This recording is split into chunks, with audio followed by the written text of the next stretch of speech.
Hello, ladies and gentlemen, boys and girls, X-Wing players, and anyone who is potentially interested in X-Wing. My call sign is BatMando, and welcome to a first for our channel. A couple of weeks ago, I had the opportunity of getting the chance to sit down with Jeremy Chamblee just before he went off to Worlds, and as of this recording, he is in the top 8. So before we start this interview, I would like you to know that there was only one microphone for us to record, and therefore you are going to hear my recording later of my questions and his answers in response to those. So first, would you please introduce yourself? Hi, I'm Jeremy What have you done to prepare for this event? The main thing is just lots of practice. X-Wing is kind of a hard game. So you kind of you want to automate as many of your decisions as possible so your brain doesn't work so much the day of. So doing lots of practice against a wide variety of lists lets you kind of figure out these loose heuristics for various matchups and archetypes and how to approach this, how to approach that. Practicing your turn 0 is good because then you can kind of just drop them down. You don't have to make a new plan every single game. Save your brain power for the decisions that really matter. Playing a lot. My team and I, we do these like gauntlet type scenarios where we'll go, we'll pick one list we're going to practice or one person needs to practice, and we'll just run basically like the main meta archetype stuff that you'll expect to see and see how it does against this, and how you do against that. You run these gauntlets to kind of get a feel for where things fit. And then, if you're not always playing, then just make sure you're watching tournaments, watching streams, seeing what other people are playing, checking out Pattern Analyzer, whatever. Do I get paid for saying that? Maybe. I hope so. Advanced ATC, stuff like that. Whatever kind of, you can find data and figure stuff out. And, just forewarned is forearmed. Yes. So as much information as you can get beforehand and as much practice as you can get beforehand, do it. That's what I came to do today was I don't particularly care about the results of the games. I just wanted to run a list through its paces and see how it does against what you could basically get a nice capture of what random Swiss games would be like.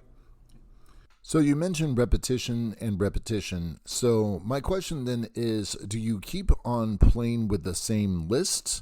And after a certain point in time, I would assume that with points change, you would have to switch up that list.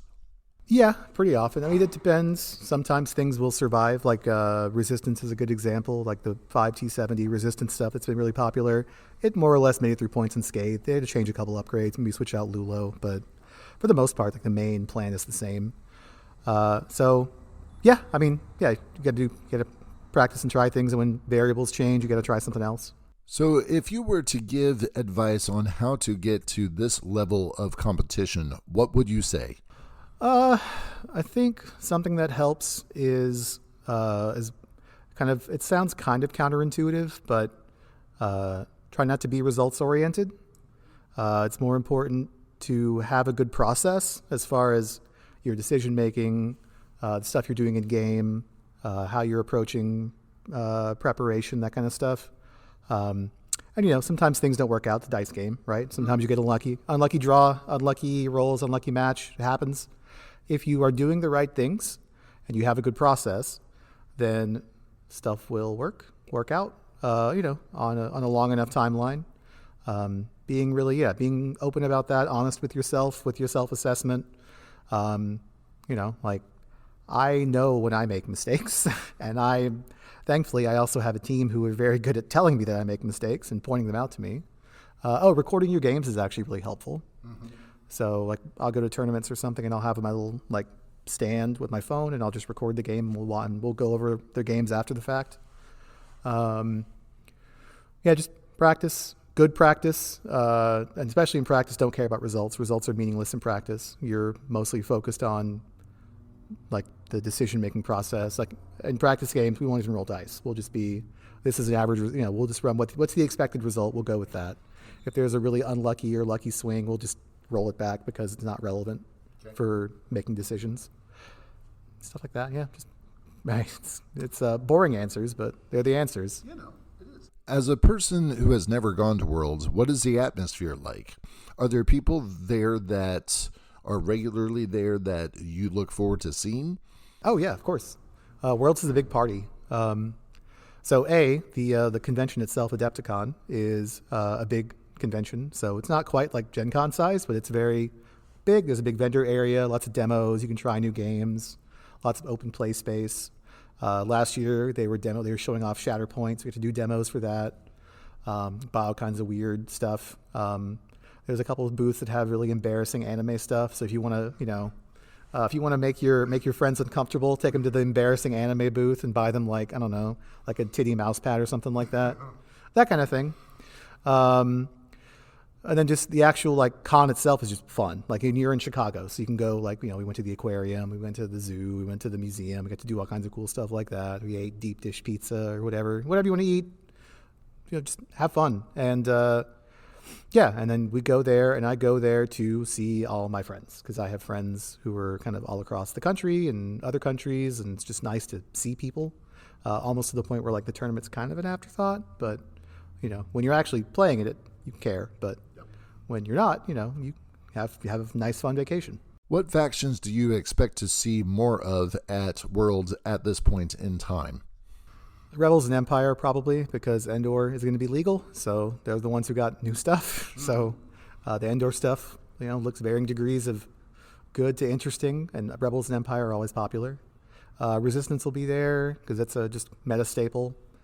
Probably not a ton of Scum or CIS. They're not very good. They're not very popular. Probably won't see much of that. FO you'll see. Euros love FO for whatever reason, but they'll be there. They're popular. I mean, they do well, yeah. And then there's other factions, isn't there? Republic. Oh, you see a ton of Republic too. Yep. Yeah, with people. All the Jedi and everything. The clones. People love the clones. Oh, the clones. The arcs. Yeah, those. That 6-ship clone archetype is kind of really popular these days. So people will play lots of them. I mean, yeah, basically every faction except the bad ones. And for my final question, is there anything that you would advise to brand new players or to players that are returning to 2.5? Sure. I guess the main thing I would say is try not to be intimidated by tournaments because for the most part, like they're just an excuse to get a bunch of games in and play and hang out and meet people. Tournaments are fun. Pretty much everybody's cool and chill and fun to hang out with. So even if I didn't have an invite to Worlds, I would still go because there's plenty of stuff to do. And there's the LCQ and there's the various what is it called? The Unconventional Warfare League or whatever. You can just play games all week with weird, funny rules. And they have a library of the scenarios like Coruscant and Endor, and you can just play them there. There's all kinds of cool stuff to do. I don't know. Like playing X-Wing is fun, and the more X-Wing you can play, the better, I guess. Cool. Just go to tournaments. It's fun. Come hang out. We don't bite hard.